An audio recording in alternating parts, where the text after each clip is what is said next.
జీవన హేతునా కంఠే బధ్నామి శుభగే త్వం జీవ శరదర్శనం.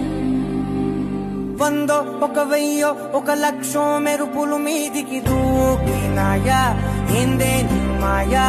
ఉందో అటు పక్కో ఇటు దిక్కో చిలిపిగ తీగలు మోగినాయా పోయిందే సోయా. ఇట్లాంటివన్నీ అలవాటే లేదే అట్లాంటి నాకి తడబాటసలేందే. గుండె తడగుందే పిడిగుందే చడిసిందే నిన్ను చదపడమని తెగ పిలిచినదే. కమ్మ కమ్మ